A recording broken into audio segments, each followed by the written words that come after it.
오늘은 바울이 소개한 동역자들의 특징, 바울이 소개한 동역자들의 특징이라는 제목으로 말씀을 선고합니다. 이제 오늘 말씀으로 골로새서가 끝이 납니다.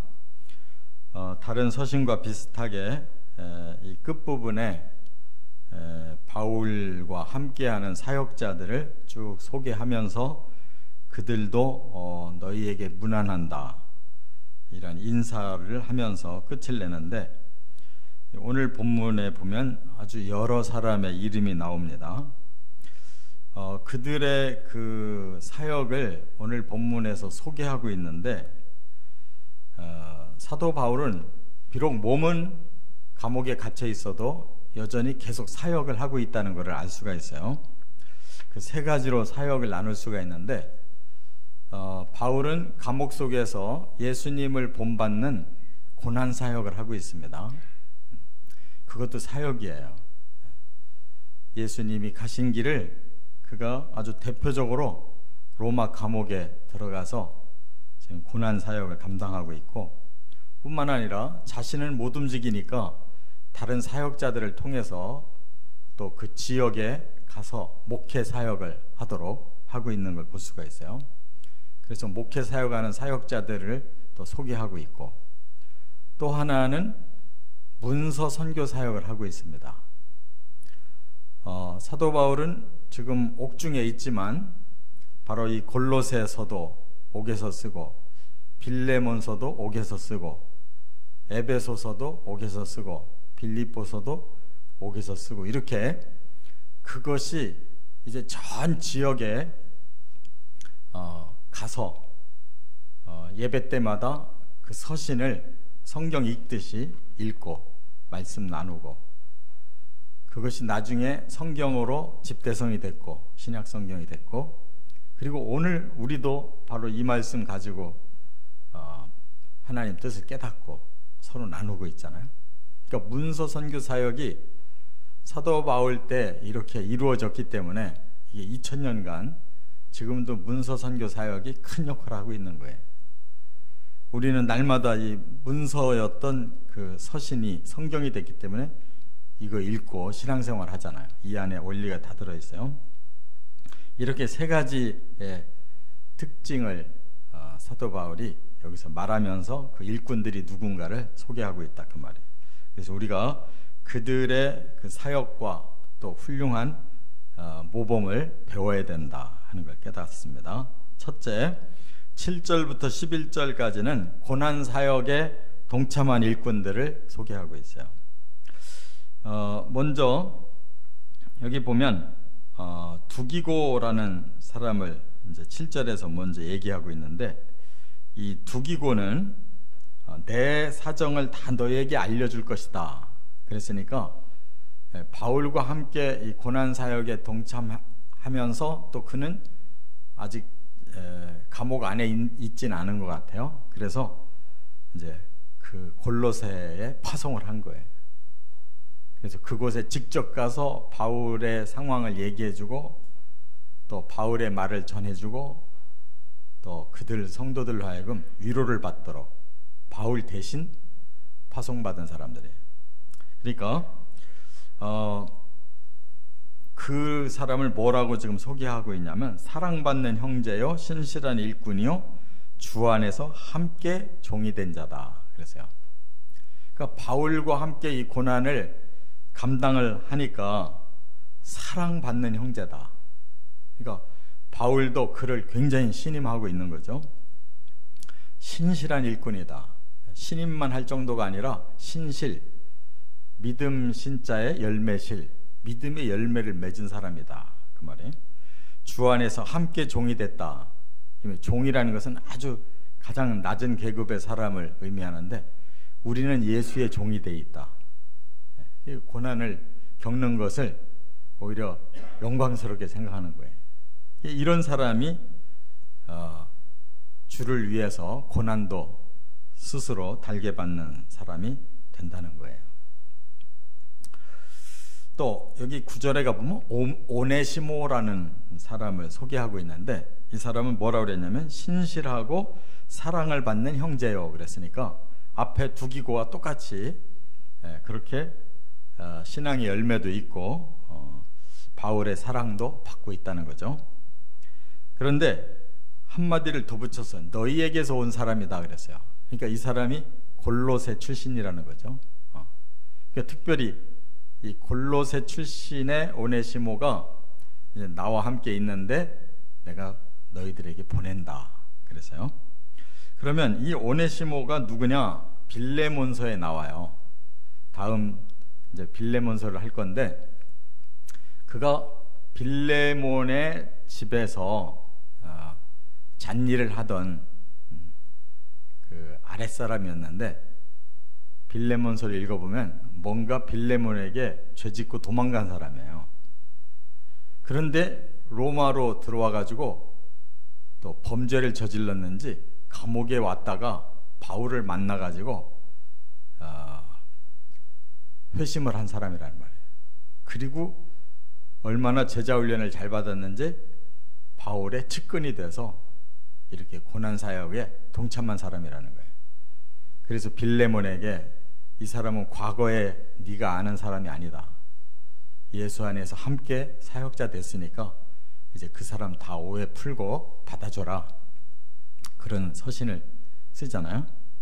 그만큼 이러한 체험이 곳곳에 이렇게 깊이 묻어있는 사람들을 우리가 볼 수가 있어요. 또 한 사람은 10절에 보면 아리스다고라는 사람이 있고 또 한 사람은 마가라는 사람이 있고 또 한 사람은 유스도라고 하는 예수라는 사람이 있어요. 이런 사람들은 바울을 위해서 지금 갇혀있다 이런 말을 하고 있어요. 그러니까 어떻게 보면 일부러 감옥에 들어가서 사도 바울 옆에서 보조하고 있는 것 같아요. 근데 여기 아리스다고라고 하는 사람은 에베소에서 바울을 대신해서 붙잡혀 들어가서 아주 곤경을 치른 사람이거든요. 그러니까 굉장히 의리가 있는 사람이에요. 근데 반대로 마가는 또 1차 선교 여행을 바나바의 조카기 때문에 따라 나섰다가 거기서 힘들다고 혼자 빠져나가는 바람에 바울의 신임을 잃어버렸어요. 2차 때에는 이 마가는 제외가 됐잖아요. 그런데 지금 로마 감옥에는 마가가 같이 들어와 앉아 있다. 중간에 다시 변화를 받고 돌이켰어요.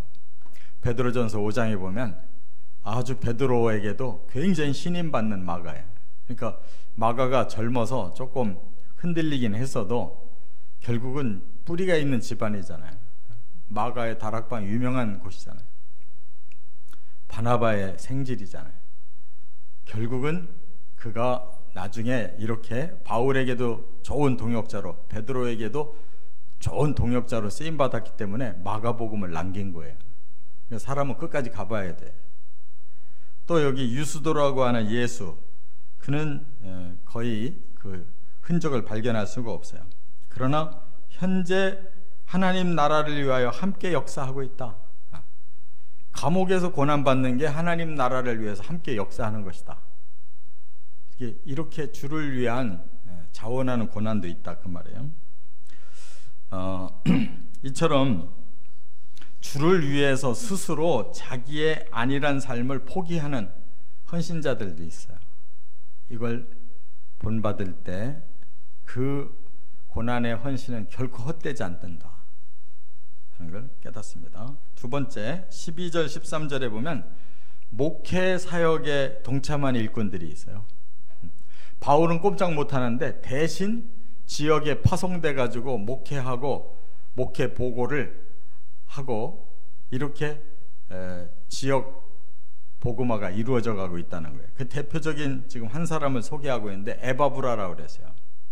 골로새서 1장 들어갔을 때 바로 에바브라를 통해서 너희가 말씀 듣고 구원받고 교회가 세워졌다 그런 얘기를 했잖아요. 근데 여기 끝인사 속에서도 그는 그리스도 예수의 종이고 여기서도 지금 너희를 위해서 항상 힘써 기도하고 있다 그랬어요.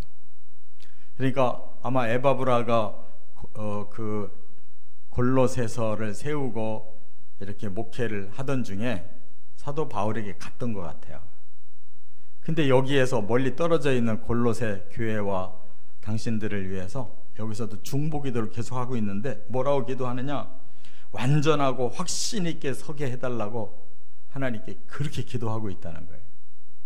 이게 목회라고 하는 건 그 장소도 중요하지만 이렇게 영적 교통이 계속 이루어져야 되는, 어디에 있든지 그 교회와 성도들을 위해서 하나님 완전하게 확신 있게 성도들이 교회가 세워지기를 원합니다. 중보기도 하고 있다는 거예요. 이처럼 그 에바브라와 같이 대신해서 목회하고 있는 사람, 바울은 감옥에서 꼼짝 못해도 여전히 바울의 목회 영역은 넓어지고 있다는 거예요. 그 얼마나 에바브라가 신실한 사람이냐고요. 끝으로 세 번째 14절부터 18절까지 보면 문서 선교 사역에 동참한 일꾼들을 소개하고 있어요. 그 바울은 지금 서신을 써서 이렇게 보내는 거거든요. 그런데 그 바울의 서신은 여러 곳에 이렇게 직접 그 서신을 쓰지 않고 옆에서 바울이 말을 하면 그걸 계속 기록으로 남겨준 사람들이 있었어요. 그래서 그 학자들도 그 바울 서신을 연구해 가지고 많은 부분이 바울이 말하면 옆에서 대신 써가지고 이 서신을 띄우고 이렇게 했다는 것을 인정하고 있는데, 여기 바로 누가를 이렇게 소개하고 있어요. 누가와 데마라는 사람을. 근데 이 사람들이 가장 측근해 지금. 그러니까 누가는 의사이기도 했기 때문에 2차 선교 여행 때부터 바울과 동행했거든요.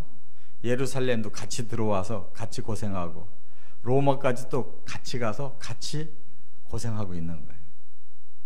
그런데 이렇게 가장 측근들이 바로 대피를 하고 있는 걸 볼 수가 있어요. 디모데 후서에 보면 누가만 나와 함께 있다. 마지막 그 쓸쓸한 죽음을 앞두고 마지막으로 남겨져 있는 사람이 누가라는 거예요. 데마는 세상을 사랑하여 떠났대. 여기는 지금 누가 데마가 다 사역하고 있다고 소개하고 있는데 어느덧 데마는 마음 변했어요. 세상을 사랑하여 데살로니가로 가버렸다. 끝까지 누가만 남아있다. 늙은 연약해진 이 사도 바울을 위해서 옆에서 의사로서 몸도 돌봐줄 뿐만 아니라 대피를 해서 이렇게 문서 선교 사역을 하게 한 거예요. 그리고 누가가 뭐를 남겼어요? 누가복음과 사도행전이라는 위대한 성경을 남겼잖아요. 바로 이러한 대필의 그 사건들이 결국은 자기의 그 책까지도 남긴 사람이 됐어요. 이와 같이 문서 선교가 됐기 때문에 오늘날까지 성경으로 우리가 예수 믿고 신앙생활을 하는 거예요. 글로 남겨놓지 않았다면 이 기독교는 끝난 거예요. 이런 사람들의 헌신 때문에 오늘까지도 복음이 남아있는 거예요. 얼마나 중요한 사역이에요. 그래서 이 끝에 뭐라고 그래요?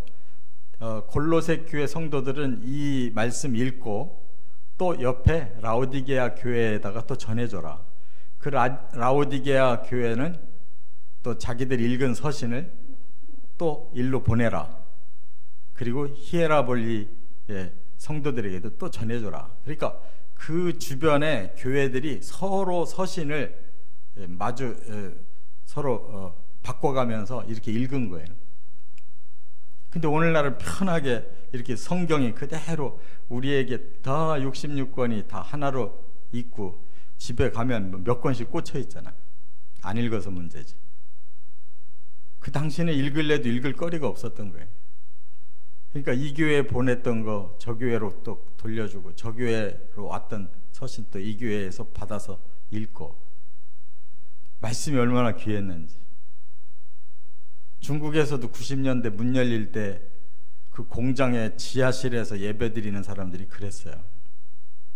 성경이 없어가지고 암송하면서 성경을 알았다고. 북한도 지금 그래요. 우리는 얼마나 자유로워요. 2000년 전에 이렇게 대피를 통해서 문서가 전해져 가지고 2000년 동안 복음이 왔다는 것. 우리도 정말 주의 어떤 일꾼이든지 고난에 동참하든지 목회 사역에 동참하든지 문서 선교 사역에 동참하든지 주를 위한 일꾼들로 살아가시기를 주의 이름으로 축원합니다.